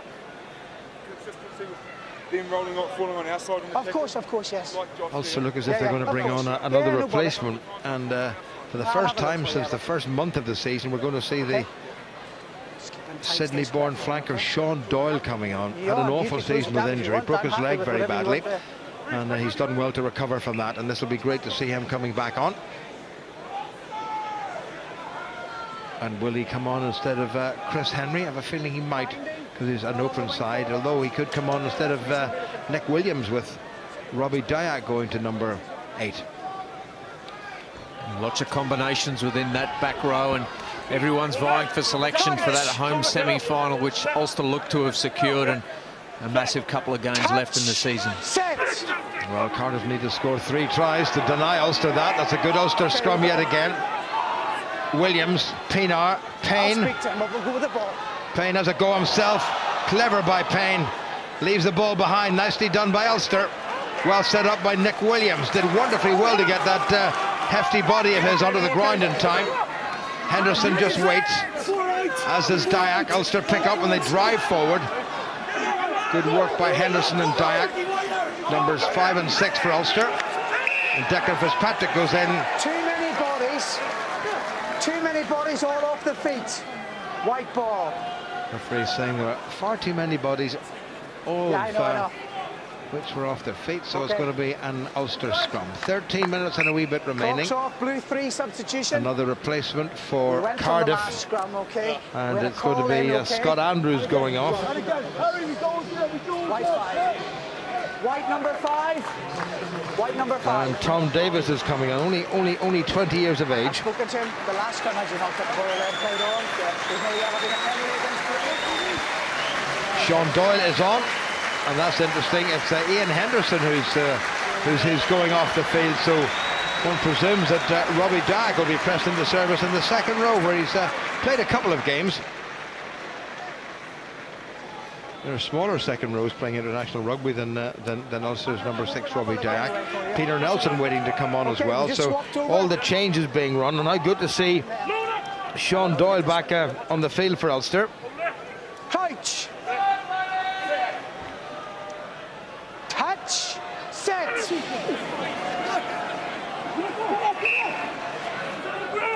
And Pienaar scampered round the back of the scrum with ball in hand. Gentlemen, whistle's gone. And there was that third quarter where Ulster really put the foot down and took this game away from Cardiff Blues. They came out after half-time, and it was a different side we'd seen than the first half. They lifted the tempo, and Cardiff couldn't live with them, and that's what set up that scoreline. Yeah, they scored 20 points without reply in the opening 15 minutes of the second half, and although things have got a little bit flat, Ulster still very much the side to look at. Cardiff, I don't think have been outside their own half other than restarts. Another good solid Ulster scrum. Pienaar waits. Jackson. Stuart Olding. Knocked forward by Ulster. Slippery ball, making life a bit difficult. It was a wee bit crowded in the middle of the park there, I think. Yeah, it looked like a pre-rehearsed move from the training paddock, but either someone's line or someone's pass hasn't quite worked, but didn't go according to plan for Ulster. Okay, White 13. Well, Andrew Trimble's 2 tries 11, 13, in the second half have enabled Ulster to be where they are. So Peter Nelson is coming on to play full back. Darren Cave has gone off. Tommy Bowe has gone off. Michael Allen is going out to the left wing. And Jared Payne is going to play it outside centre. That's the way I read it anyway. So on come Nelson and Allen, numbers 22 and 23.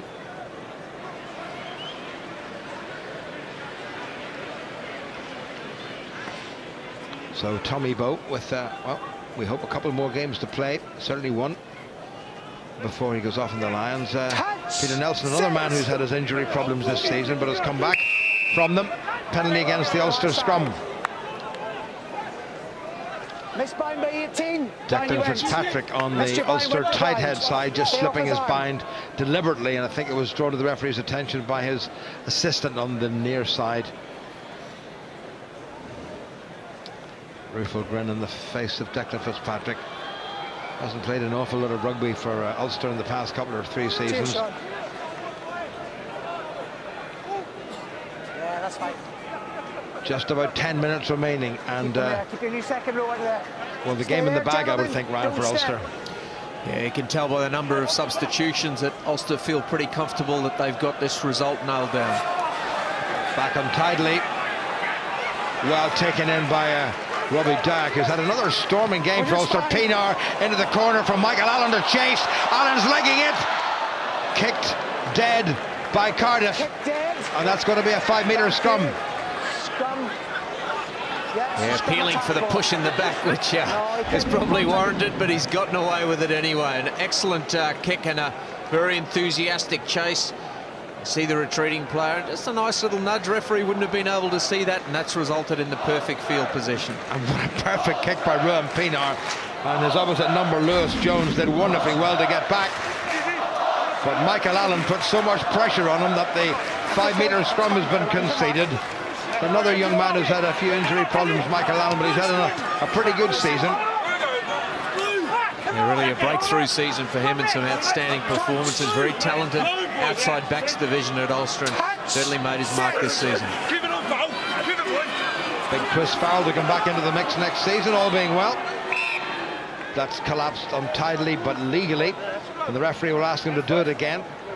Ulster with 9.5 minutes in which to secure a fourth try. Gents, we'll just move off here, please. And the bonus point try. But as it stands, it's going to be Ulster finishing #1 in the league proper after 22 games. Wheels come off a wee bit in the middle of the season, but they've regrouped. They've got a lot of players back from Six Nations duty, a lot of players back from short and long-term injury. Scarlett still trailing, Osprey still trailing, Glasgow still in the lead. So it looks like it's going to be Ulster, Leinster, Glasgow and Scarlett, if my sums are right. Here come Ulster again. That's a good scrum by Fitzpatrick. Williams always made a mess of it. Allen has done well to recover. Good tackle by Patterson. Doyle does a bit of scattering and Cardiff do a bit of counter-rucking. There's nobody at scrum half. Doyle obliges. Leaves it for the excellent Dyack. Rory Best seems to have recovered from that early injury scare. Now Pienaar. Chris Henry handling. very difficult. So Ulster have got to keep it tight initially. Pienaar, Jackson, scragged by Kerry Sweeney. Capped more than 30 times for Wales. On his feet, that's why it's a penalty. Penalty against Sweeney. 22 still on the deck, didn't release. Number 22, Kerry Sweeney. On the deck, as the referee said, didn't release. Now there's going to be a roar and a bit, because if I'm not mistaken, Nigel Brady is going to come on for what may well be his very last game for Ulster. And there he is, 118 appearances for his beloved province. And Nigel Brady, who's off to France next year to play for Aurillac, coached by his former Dungannon buddy Jeremy Davidson. A great Ulster and Ireland and Lions look forward. And what a generous round of applause for Nigel Brady. Equally so for Rory Best. Well, there's a hug for the men who've been rivals for that number 2 shirt. Best has had the edge all the way through, but Brady hasn't complained, he hasn't moaned, he's got on with it. And Rory Best gets, well, one of the most generous rounds of applause he's ever going to get here at Ravenhill. Thoroughly deserved, loads of sympathy. He's been overwhelmed by the reaction to people following his non-selection for the Lions. Baffled some of us. Well taken by Dyack from Nigel Brady's throw. What a way to start what may well be your last game for your province. And can he manage to squeeze a try out of it? He's in the middle of all that. Here go Ulster for the Cardiff line. If they can get this down, surely it's going to be a try. Referee's running round. It's hard to see.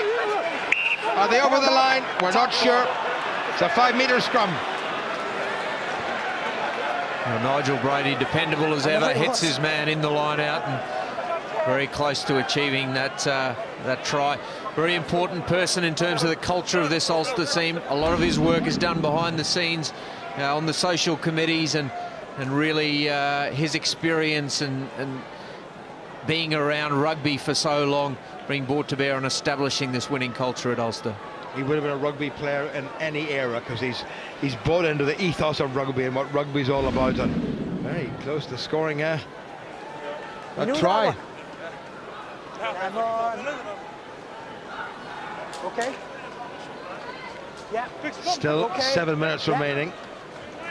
Blue 9, blue 8, and blue 11. Cardiff making no fewer than 3 changes.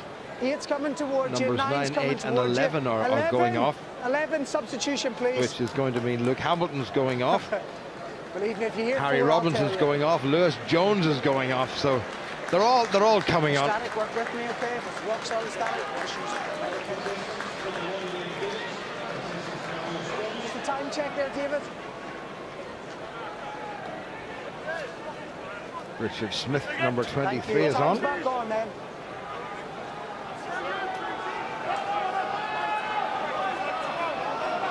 Number 20, Macaulay Cook, is on.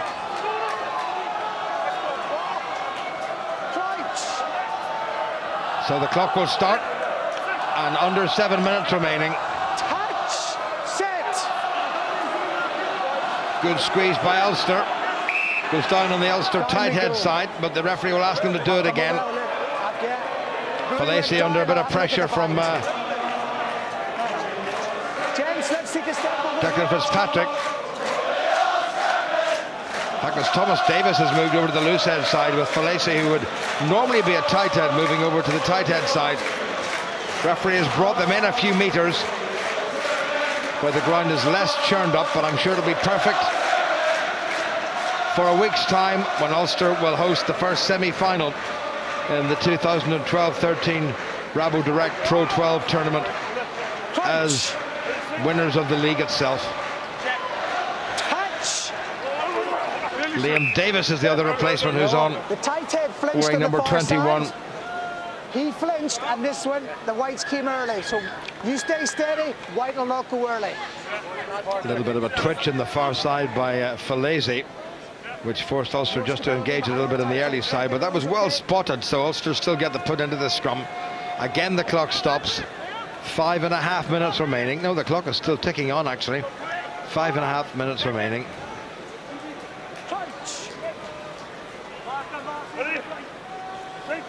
And Pienaar with 20 of Ulster's 30 points so far. That's a good squeeze. Now can they straighten? Oh, they straightened it nicely. Here goes Williams. Pienaar has a go himself. And has he got it over? I think he has, you know.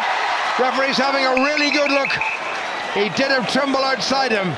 And you expected the little slip pass. It was held up. It was held up.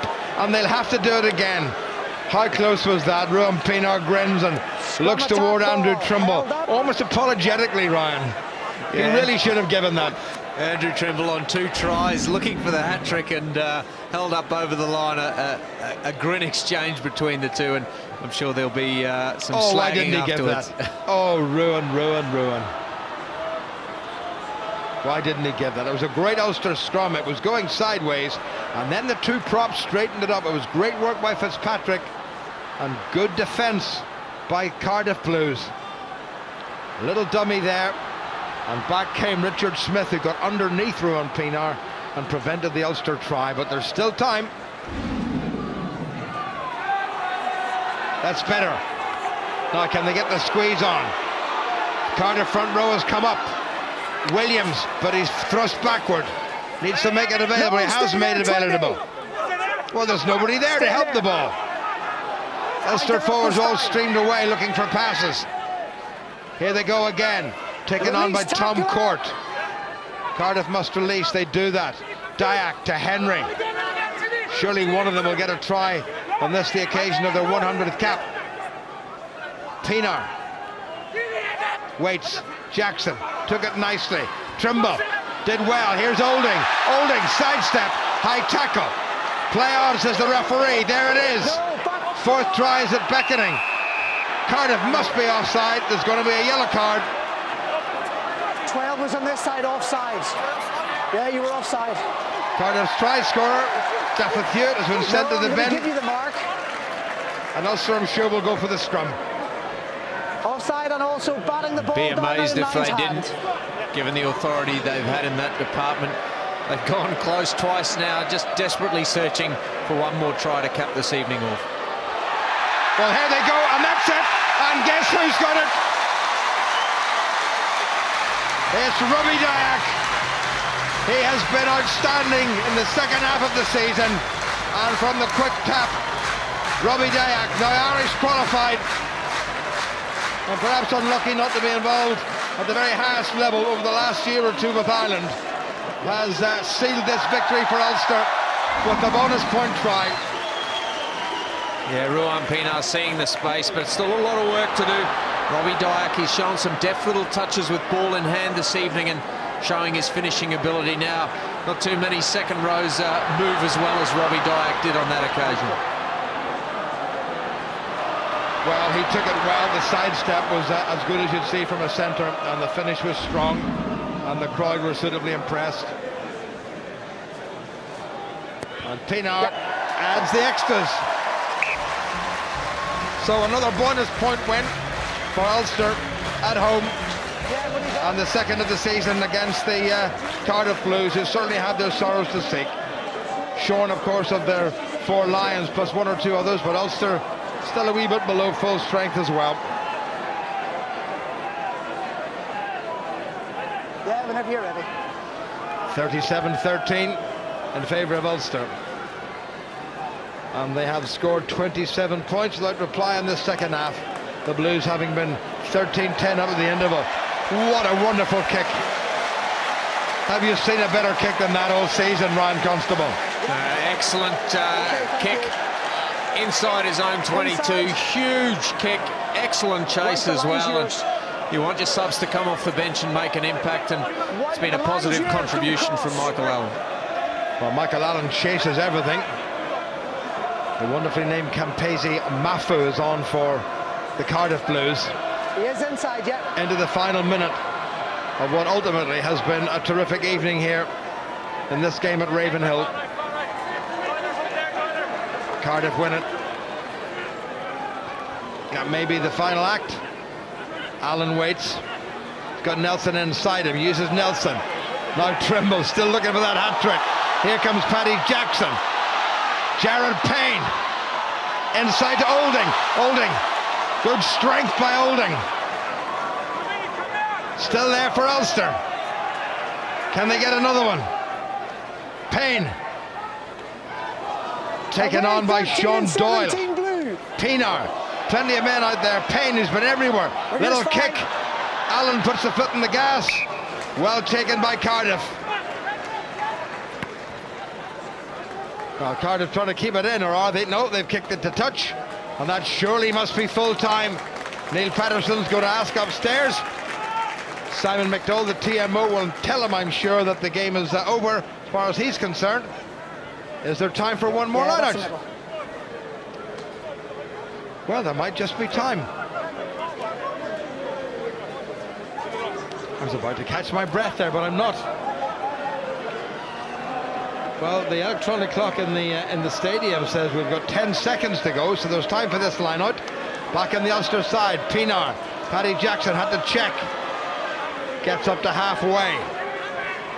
Pienaar will bring it to the near side. Allen. All aggression. Chris Henry, that number 7 jersey, not just as white. Pienaar to Doyle, taken by Nelson. Josh Navidi, who's been busy, puts Ulster's replacement down. Pienaar. Jackson. Got it away to Williams. It looked forward. Here goes Williams. Nigel Brady. Still there for Ulster. Pienaar with the switch. Jackson. This time the kick. Gathered by Ulster. Offside.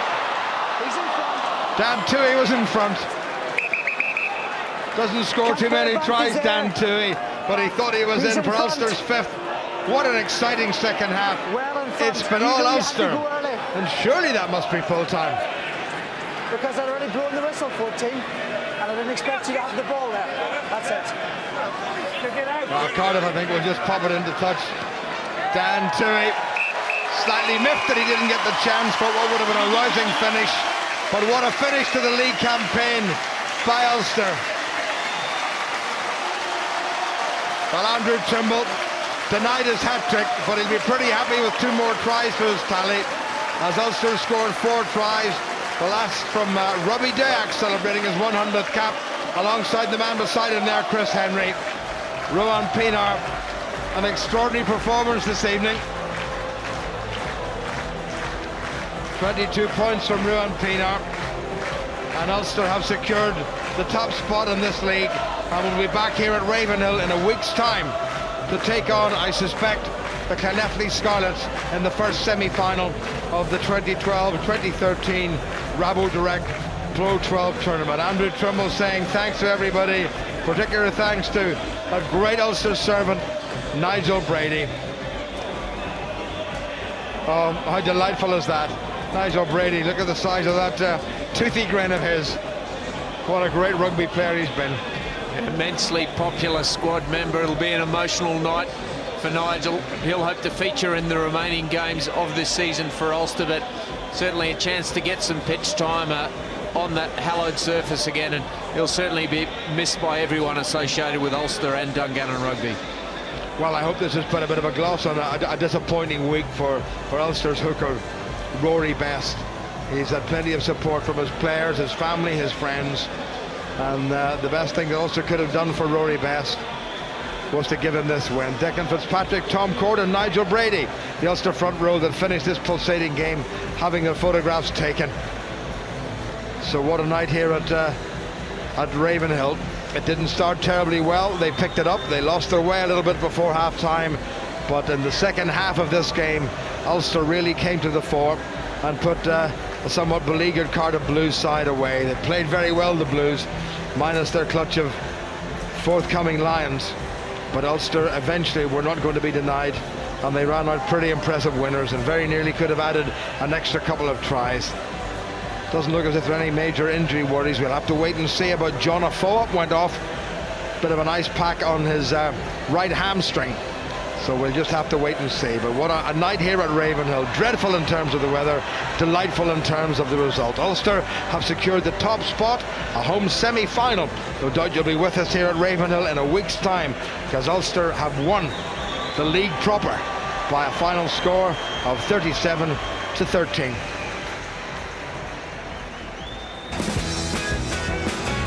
Well, job done for Ulster. Robbie Dayak and Chris Henry can celebrate their 100th caps with a win. Ulster got off to a slow start, but responded very quickly. Ruan Pienaar keeping them very much in the game. And then the home side got out of the blocks in the second half. Andrew Trimble, one of Ulster's outstanding performers this season, with a double whammy. 2 tries from him, and Ulster eased to that bonus point victory when Robbie Diok secured the victory. It's a win for Ulster. It's a home semi-final against the Scarlets next Friday night. 22 points from Ruan Pienaar. It's Ulster 37, Cardiff Blues 13. And there is Nigel Brady. He's had a fantastic Ulster career. And Andy Ward and Morris Field, what a way to bow out. Absolutely, it's fantastic, and I'm absolutely delighted for Nigel. He's been around a long time, and he's seen a lot of games here, and I dare say a phenomenal amount of training sessions as well. But what I have a lot of respect for is the fact that the crowd has been absolutely respectful, and they appreciate what he's achieved as well. The Ulster anthem, Stand Up for the Ulster Men, being sung very loud here. The crowd enjoyed what they saw second half, Morris. Yeah, absolutely. A job very well done by the Ulster team in the second half. They came out with purpose, with great intensity, and they slain one of the Welsh Dragons. And it's great to see 81 points to win the championship to date, to win the league series. We've got the playoffs now to come up ahead of, and it's great to see the crowd have actually stayed behind to show the celebration, to support for the team for this season's performance. Yeah, I think it's just brilliant, you know, and the crowd we've got a very knowledgeable crowd here, you know, and they've appreciated what's been achieved here tonight. To get a home draw is fantastic, and we're not done yet. This is what it's all about, Morris. It's making sure they're coming back here next Friday night, and with an atmosphere and a crowd like that behind them, Ulster are going to be very, very hard to beat. Absolutely. I mean, they've shown they've come back. Tonight wasn't a perfect performance. There was some excellent faces that played. We took scores. They got a bonus point win out of it, but it wasn't a complete performance. And there's areas, and I'm sure Mark Anscombe, when he comes to interview, will say yes, they're pleased, they'll take the victory, but there are areas they have to work on. The set piece was good from the scrummage, and that led the platform. But there were areas like the line out. There was also our final passes. Things didn't click the whole way through. But to put 37 points on the Cardiff team is an excellent return. Yes, it wasn't perfect tonight, but Ulster showed some great resilience in second half, and to start the half so quickly to absolutely show what they were made of. Oh, very much so, and I think, you know, we sort of alluded to it a little bit at half-time, whereby we were able to keep the ball and have a bit of patience keeping the ball, but we were very lateral. We didn't have any direct run in, no real go forward. But as soon as we came out in the second half, the chatter obviously came through, and they got more direct. And as soon as the team became more direct, things start to come together again. Yeah, Murray, that came to the fact that we got pressure early on, and when we came out in the second half, we got the penalty, we took the 3 points. That creates pressure in the opposition, and it forces them to try and do something individually. And again, Cardiff weren't a good collective unit there tonight, and we got the extra score, and the pressure kept building and building. Okay, well, Andy and Morris have selected Nick Williams as their man of the match this evening, and he's talking to Gavin. I think you're the rabid right man of the match. It's what you've always wanted, another ball to add to the collection. What was different, and what happened in the second half to turn things around? Oh, mate, we just took ownership. You know, we needed to get a hold of the game and the ball as well. You know, we lost a lot of ball. I was guilty of losing a lot of ball as well in that first half, and then Cowboy gave us the rep up the backside, and we delivered in the second half. What is he like in that changing room? Because we've heard the stories. Mate, he's calm as can be. So how does this set you up for a home semi-final next week? I mean, obviously having it here is it's an absolute joy, and we're just looking forward to it. You know, we'll enjoy the win tonight, and we've got a few lads that have had milestones tonight, so we'll give them a lot of praise, and then we'll reassess on Monday. Was it a difficult week? Rory Best obviously missed out in the Lions. A couple of guys winning the 100th cap. Nigel Brady maybe his last time. Oh yeah, mate. You know it always is. You know, for us fellas that come from the outside, you know, we felt the boys' pain, and you know, Bestie being Bestie, he just stood up and took it as a man and just pushed it aside, and he played as well as he could do tonight, and full credit to him and the lads that played the 100. After the disappointment of the Heineken, how important would it be to go on and get some silverware now? Mate, that's why we play the game, you know, to win a bit of silverware, and I think we owe it to ourselves, and you know, the great support that we have here and our families, that we should bring at least some silverware home. quick 1 week turnaround. What happens start of the week to look ahead to this knockout game? Oh, mate, we'll have a quick look at the game tonight, and I guess we'll be sitting over the weekend to see who we're going to play, and obviously we'll rest up the bodies and look at the blackboard on Monday. And you'll be looking at the Ulster fans to bring a big atmosphere and make it feel like a real home tie and impossible for you guys to lose. Yeah, mate, I don't even have to ask. You know, they always pull it out of the bag, and again tonight, unbelievable, and you know, I'm sure there's going to be another 18, 20,000 next week. Okay, Nick, thanks for your time. Congrats. Cheers, sir. Thank you. Play. Well, there is the final league table. Ulster, top of the pile.